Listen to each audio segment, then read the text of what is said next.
Drive Hub. Yung Drive Hub po is a new team ng MPTC ito.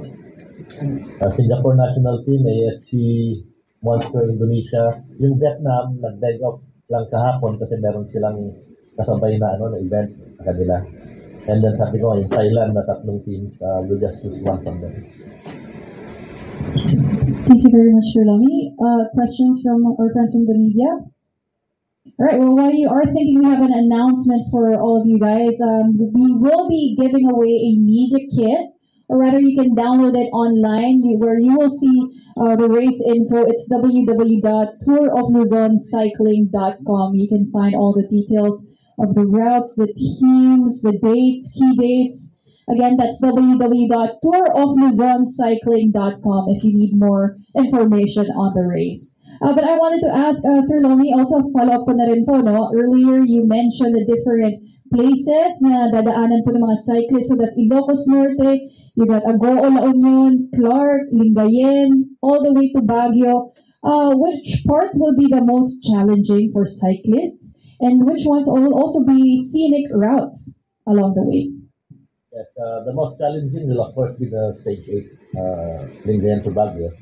178 kilometers. Kung nag-first ocular kami, bala ko galing 220 just to make it really the twin stage. But after measuring yung elevation gain ng last 25 kilometers, sabihin ko baka magalit na lahat ng buong cycling community sa akin. Dahil yung pahirap na gagawin ng pista. So that will determine yung king of eagle of the mountain, and I'm very sure, 80-90% sure ang magsi-champion will be the one who gets that Baguio stage. And then, speaking of scenic, yung coastline ng Ilocos ng Region 1, puro scenic yan. Malapit sa coast. And then we have Lingayen, of course. Ang finish natin is just offshore. Parang sa may malapit lang sa beach, just near the capital. Then you have Clark, yung Tacobia Bridge. Ang ganda ng bridge na yun, very iconic. Pero ang tawag nila dun sa route from Clark to New Clark, ng distriction ng mga siklista ron, it's called Makunat. Makunat siya. You go uphill a little, then down, uphill. Pag titignan mo, parang madali kasi yung elevation na hindi ganun kataas, na 400 meters. Nasukat siya 500 meters above sea level lang. Pero ang hirap nun. That's in the middle in the 4th or 5th stage. And sabi nga ni Press Mayor Aray, doon ang executive race. So matitest lahat ng mga executives natin kung even Chairman Vicky, ha? And then part of the executive races pala, we will have that sa Clark Parade Grounds, yung tinatawag na scratch race. Yung scratch race is parang perdigano yun, yung they start at the same time, first lap, warm-up lap, then the second lap, mag-bebel, mag-bibilisan. Kung sino yung nahuhuli, taggal. Then, ikot ng ikot, tanggal ng tanggal. So, wag ka lang maiiwan sa likod. It's one of the most exciting events sa track cycling, sa velodrome cycling, which Mayor Tong Bambol, yung bagong Tagaytay City Velodrome will open very soon. So, parang preview nung April, it will open next month. So, very enjoyable yung track race na yun. So, if you can go to Clark, masaya yun. So, that's it.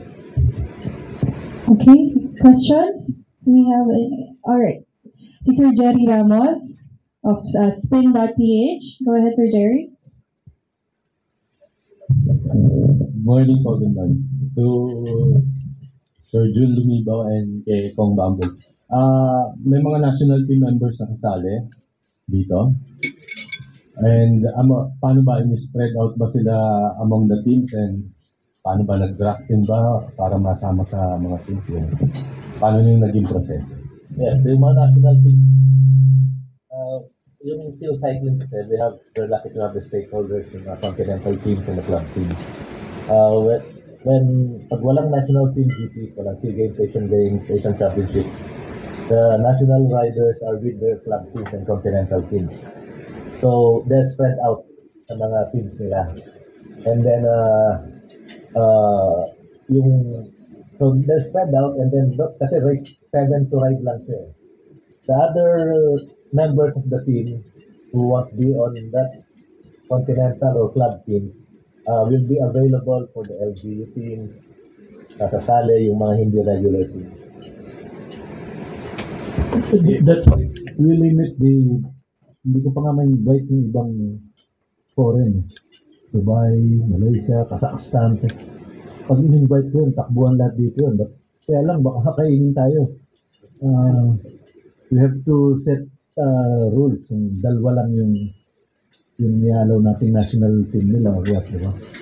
So, sobrang lalakas na nun. Definitely, they will join. Kaya, mag-start muna tayo sa ganitong setup lang. Sige pa.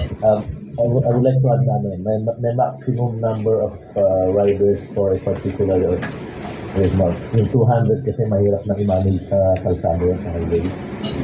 So we can go 120 to 150. Yes. And kung may ma-discover ba ditong mga new riders for inclusion sa national team, possible ba yan?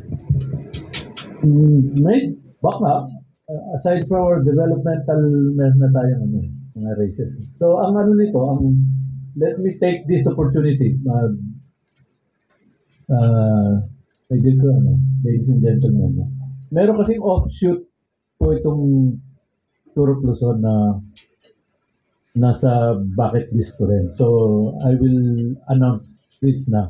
Kasi part ng Tour of Luzon, yung sinasabi mo rin na kung 120 ang bikers, 150, we will get the top 30 for another one classic race of field cycling. That's part of UCI race. Normally, 2 weeks after this Tour of Luzon, kaya lang abutin natin ng election lahat, so baka end of June. But next year, after 2 weeks, meron na nun. That's the endurance race, classic race, Baguio to Tagaytay, 1-day event. That will be 6 to 8 hours. Tama ba, June? Kaya yun, no? 6 to 8 hours. Ano rin yun? Hindi naman elimination race din yun sa peloton. Pag naiiwan ka na, out ka na. Hanggang sa 5 na lang yung natitira o 10 na lang.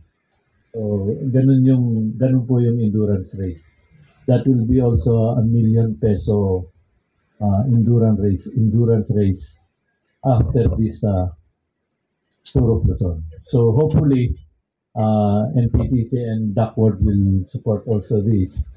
Kailangan din namin ng kay San Miguel dahil tadaanan SLEX, di ba? SLEX, Calac sa inyo, then yun ang ruta nun. Pabaliktad naman, Baguio to Tagaytay, both to tourist destinations. Thank you. Last na lang kay Mr. Duckworth, Pato Gregorio. Sir, na-mention nyo na before that the MVP group was kasama na sa Tour of Luzon previously, but what made you decide na to take the lead do this revival tour? Well, thanks, Jer. Like what I mentioned, I always have beer time with Lomi. And every time we have beer time, I tell him, gawin na natin yung Tour of Luzon ulit. Sabihin na natin si Kong Bambol na this is an iconic and historic race. It cannot die.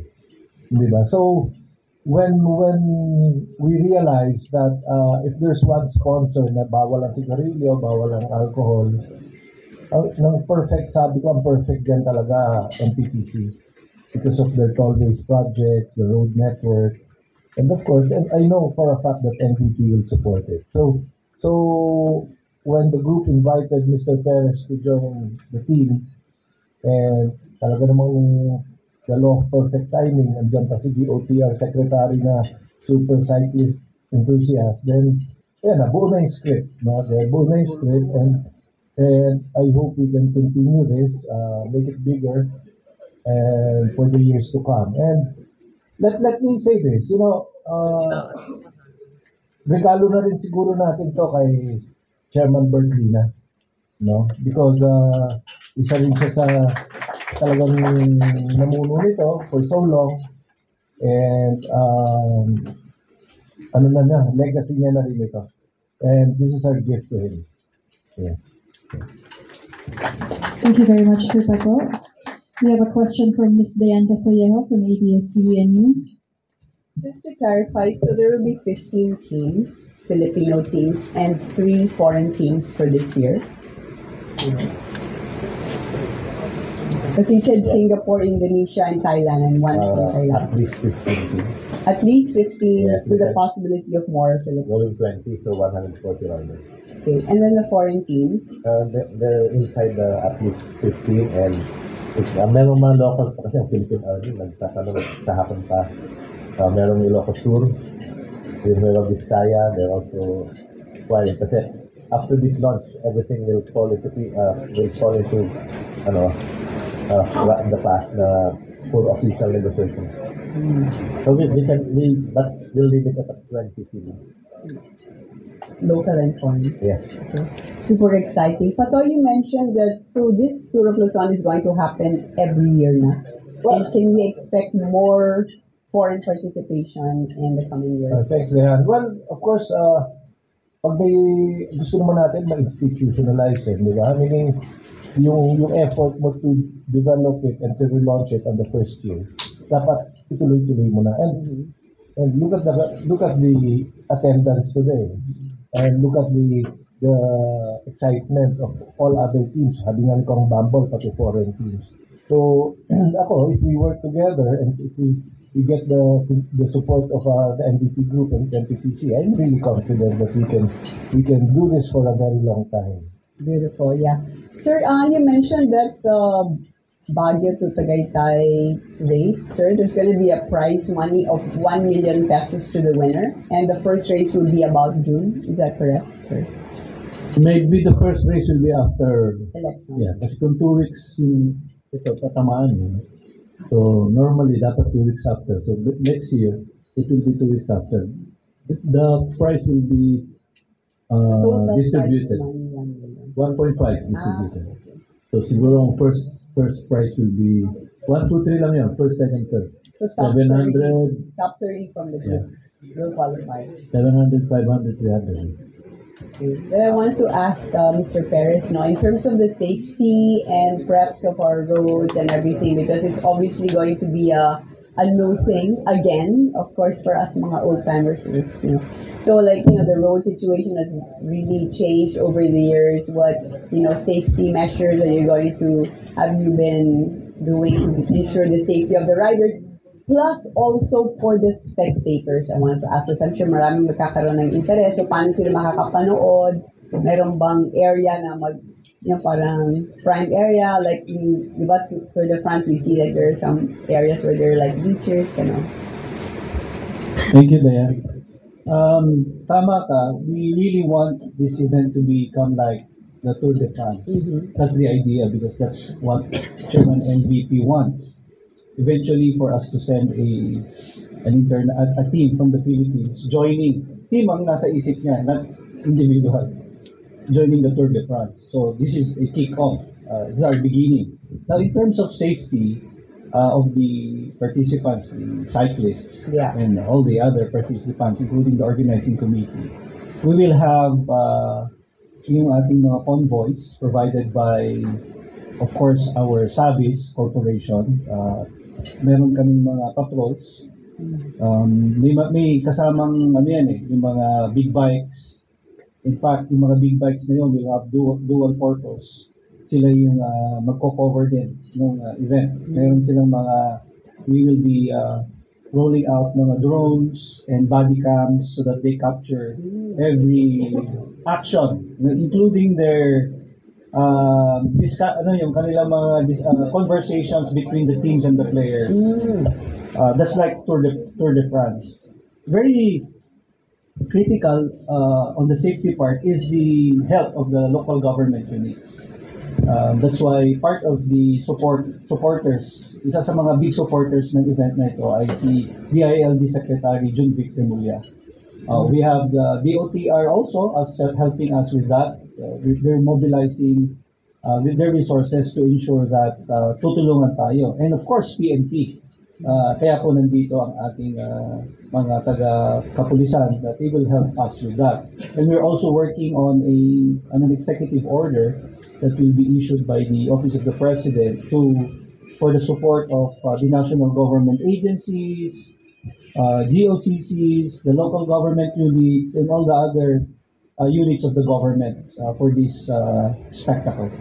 What about for the spectators? I was thinking also for the young riders, sir, because like this would be so exciting. If, like me, when I was young, I grew up with the Tour of Luzon, right? So I mean, to be able to continue this, like for the legacy to even get better, like maybe a way for like young cycling enthusiasts to follow. Would there be an opportunity kaya? Like maybe side camps, I don't know, or maybe masyado ng pagod yung mga rider para mag-camp pa. Pero yeah, I mean, parang to pass on to the next generation na, meron tayong Tour of Luzon dati at isa sa pinakamalaki nga sa buong Asia. For us, as a main presenter of this event, we partnered with the best in the cycling world in the Philippines. Kaya nandyan sila Lomi to help us out. He's our race commissar, and they've done many races together with Kong Bambol. They've done so many races, and we're banking on them to help us out. Kami will provide the support needed, and kung anong kailangan nila to ensure the safety also of the spectators, and even their participation of more interactive, we'll work out with them. And by the way, we have already launched our websites, Facebook, and other social media apps for this Tour of Luzon. And I think it's already been shared. Ang dami ng members kagad since we opened it up, I don't know, just last night. So, papunta na sa thousands of followers yung namin, mga social media handles namin. Fantastic. And Chairman, have you been training for the executive race? At sino bang mga top competitors at ano bang price ng executive division? I do regularly bike naman every weekend. So, I'll be fine. All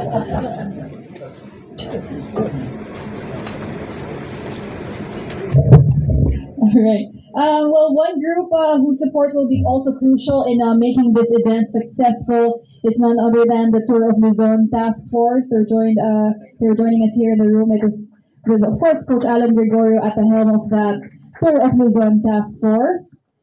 I'd also like to recognize Attorney Marlo Cuadra. He is the CEO of Camp John Hay. And as we all know, this race will end in the summer capital of the Philippines in Baguio City. So I just wanted to ask Attorney Marlo, what do we have in store? What does Camp John Hay have in store for all the cyclists? Ito po si Attorney Marlo, traveled pa po all the way from Baguio to be here with us this morning. So we'd like to hear what cyclists can expect once they reach Camp John Hay, sir. This is more of an appreciation than a question to the organizers of this thing. Since Sir Lumibao mentioned about Camp John Hay, we really appreciate that Camp John Hay will be the culmination of the Queen Stage. We was expecting the smell of the pine trees, and then the hotels will be ready, and then this is also in time with takeover of the camp, wherein the government's in control. So, with the full support for this Tour of Luzon will be felt by the organizers. So, we really thank the NTTC and the Duckworld. We have just to share a short video. Story. We have the same nostalgic memory with Sir Ari Perez because we belong to the same province in Ilocos.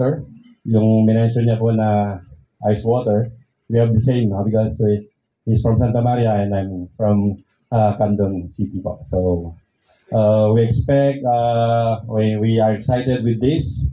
And we welcome everyone to Camp John Hay, and we wish success for this event po. Thank you very much. Thank you very much, Attorney Quadra. And we all can't wait to see, of course, the beauty of Baguio City and Camp John Hay. All right, we have a next question from Sir Lito Oredo of Abante. Sir Lito, go ahead. Good morning, gentlemen. Just like to ask the organizers, kasi yung may isang instance na mag-i-start pa lang yung karera, yung buong team nasunog yung bike nila, pati yung coach, yung kanilang team vehicle. Is the organizers ready with this kind of situation? Sana wag mangyari naman. Contingencies. Yes, that happened in Thailand Asian Cycling Championships just last February. Yung national team ng Vietnam, they traveled by land from Vietnam to something in Thailand. Sige. Ang nangyari doon is, siyempre, that's about mga 10 million pesos yung equivalent ng nasunog ng bisikleta nila. So yung mga local teams, they were generous enough, they were helpful, kasi community kasi, cycling community. So pinahiram sila ng mga bike. But this time, sa ating mga teams dito, yung continental teams, yung mga club teams, kahit na magkakalaban sa kalsada yan, they help each other. Merong isang band yan ng mga siklista. Makikita mo pag sa kalsada, pag nagre-race, magkakaawa yan, pero after the race, friends, best friends. But Sir Jun, kung sakaling mangyari, naka-ready ba tayo na yung mga maipapahiram tayong sasakyan, yung bisikleta, or... Yes. It's the responsibility na ng mga teams. Yung ganyang provision, kasi they take care of, walang entry fee kasi, no entry fee, no registration fee, but the teams will take care of the entire team, yung billeting, yung bikes, moving parts, food, and special insurance. Gusto din yung safety and security ng mga riders, lalo na yung kanilang accommodation, yung kanilang mga hotels and billeting, Yes. na na-discuss na okay po sa yung mga, lalo na sa mga foreigners. Yes, on security, we need the help of the PNP and Traffic Management Group first. Kasi ang race entourage, kami, we are all civilians. So we don't have the authority to stop traffic. And who has the authority to stop traffic is only the police. And of course, with the DILG, yung security, safety ng mga fans along the road. That's why we have to coordinate with the LGUs na dadaanan natin, province, towns, each of them. Kasi sa race column, we have 2 ambulances. Yung 2 ambulances na yun will only cater to the members or the riders sa race column. Pero yung mga untoward incident ng mga may tricycle, mga tumawid, o may nasagi ng it's the LGU, the request that they take care of that one. Kasi yung race dapat tuloy-tuloy siya. And then coordination with the local hospitals, kaya nga yung DOX is also crucial. And then what else? Billeting, the organizer, Duckworld, will and Field Cycling, when we go ocular, lagi naman, we coordinate with the local tourism offices ng mga municipalities and cities and provinces to assist para major discounts para sa mga teams and sa the whole entourage. Mas Jun, ano yung prices ng most combative, stage winner, sprint, saka yung King of the Mountain? Yes, hindi ko dala kasi yung price matrix. Ang dami Mamaya na lang. Ang dami kasi yun. Bakit walang criterion dun sa H stage? Yung 8th stage is a road race. Yeah. So actually, ang criterium is also considered as a road race. Yung criterium kasi dalawang klase yan. Isang continuous na maglalaro, tapos start finish. Kung sino yung 1, 2, 3, sila yung magmananalo. And then there's also another criterium na point system. So depends. If a 2 kilometer circuit, first 3 laps neutral, and then every lap you offer every 4 laps you offer points. Pero we're not doing that here. yung yung Clark to Clark, that would be considered a criterion kasi sa circuit sa isang circuit siya. Last question. Si huling nanalong foreigner dito sa atin, si Wong Campo pa eh. Pero yung mga kasali ngayon sa Singapore, Thailand, and Indonesia, meron ba tayong masasabi na, mention na kakalabanin nila Ronald Oranza or Nigan Paul Morales? We still don't know yung line-up na ipapadala nila kasi mga teams na nandito, nagme-maintain na ng at least 12, 15, or even 20 riders. Pag kasali sila sa isang race, sa isang multi-stage race, they study the terrain, they study the courses. Kung mountainous siya, ay papadala nila yung mga climbers. Pag puro flat yan, ay papadala mga sprinters. So, after today, pag na-release na natin officially yung ruta, they will plan, they will decide on sino yung papadala nila. Thank you. And they will be strategizing once they see the full route of the Tour of Luzon. Okay, now we have room for one final question. Sir Bong Pedralbes. Anyway, congratulations on your National Road Cycling Championships. And of course, will this be a part of the tryouts for our road team? Kasi mahaba to eh. So will some of the standouts, Filipino standouts, especially our national riders, be considered kung may mga small pot na talagang magaganda at magagaling dito sa 8-stage race ito? Will they be, kumbaga, parang scouting opportunity ng national team? Do you think this will be part of our scouting especially for the Bangkok Asian Games, Southeast Asian Games? Why not? Talagang meron. And also exposure din sa Yes, sir. national. So kung may talagang truly stand out, so they will be considered. Yes. Okay. Kita naman yung time nun. Yung best time niya. Okay. Overall, last just to follow up, how would you like? Yes. I would like to add to that kasi yung eventually siguro with NPTC and BC Group, that world, yung Tour of Luzon is envisioned din na siya yung culminating major event ng cycling season, ng Philippine cycling season. Basta NPTC, kunwari, we do the summer, every summer, yan yung Tour of Luzon. Siya na yung culminating event for the whole cycling season, which starts, ang target is April ang Tour of Luzon, and then the new cycling season starts in May. We can start with that, yung endurance race in Baguio to Tagaytay, and then in between may mga packet races, may mga and then national championship. Tapos sa field cycling, we have a ranking system. Yung Tour of Luzon, kasi wala pa siya before we decided on the ranking system. Baka yung Tour of Luzon, we can give the highest ranking points for the national ranking system ng siguro 300, 500 points. Much higher than the national championship, which is a one-day race. So, all of that, pag tinumbay mo lahat yan, it will decide on who will be part of the national team. And just like I said kanina, we maintain sa national team ang I think 25 or 28 road national team members. So, iba-iba rin yung ang decision there is flat yung laro sa feelings, we send thinkers, and then if may bundok, we send climbers. Okay, there's one last follow-up question.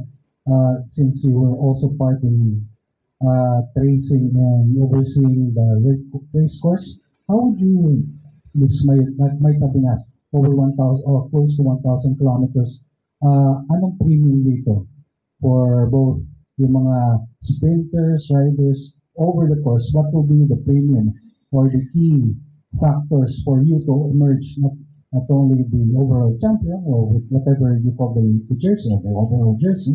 Anong mga premium factors dito that will determine who will team, may individual of course and team? Mr. Lunita. Marami sa atin sa inyo familiar with the Tour de France. And maybe marami rin sa inyo familiar with Peter Sagan. Yes, Peter Sagan is one of the best sprinters in the world, 3-time world champion. And he always joins the Tour de France. Yung Tour de France, bago umakyat ng Alps yan, bago umakyat ng mga bundok, yung mga sprinters, especially Peterson, keeps on winning. Keeps on winning. Pero pagdating sa climb, hindi na siya mag-attempt. Kasi maiiwan lang siya sa climb. This Tour of Luzon revival is parang ganun din. Yung first 7 stages, kailangan yung mga sprinters mas lead at least mga 15, 20 minutes, mga coaches din, mga race directors yan. So they can have advantage before the climb. Kasi mahirap yung climb na yun, pang pinaka best climbers natin. So it will be really up to the end. Ang sa dulot-dulo, yung mga climbers magpapabugbog muna sa first 7 stages, and then pagdating ng Baguio, pagdating ng Quezon, yun, watch out for everybody, nandun man nagtatago ng lakas, iiwan ng lakas. Thank you very much. Thank you very much, Sir Bong. Okay, we have room for one final question. Sir here is waiting, but for our other friends from the media, I think you can approach our guests after the Q&A session if you still have additional questions. Go ahead, sir. Good morning. This is Dwayne Badwa from Doing Entertainment, and would like to address my question kay Sir Jun Lumibaw. Sir, concerning given na hindi na limit sa kalaman ng lahat na in 1962 Tour of Luzon,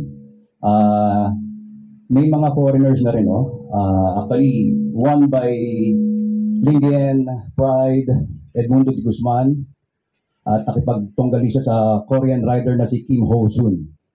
So, ngayon na naman parang na-revive na naman yung existence of the foreigners, Sir, sa edition na ito, sa The Great Revival of Tour of Luzon 2025, possible ba rin ba na magkaroon ng Best Filipino Classification? There will only be one champion for the Tour of Luzon. And then speaking of Edmundo de Guzman, sabi ng lolo-lola ko, parang 3rd degree or 4th degree relative namin. Kasi I'm also from Pangasinan kasi, from Dagupan City. So nasa dugo rin yung cycling. Kasi yung Pangasinan is the hotbed of Philippine cycling. Yes, how about, sir, the team classification? Separate ba to? No separate. It's just one race, one winner. One team champion, one general classification champion. How about future UCI races? Ang UCI races kasi meron tayong classification sa UCI, which if you go UCI, the first year na bibigyan tayo is maximum 4 stages. Then dahan-dahan it will get longer and longer. Alright, will be addressed to sa in general sa organizers. Magkakaroon ba tayo ng mga tribute sa mga buhay pang mga legends of Tour of Luzon?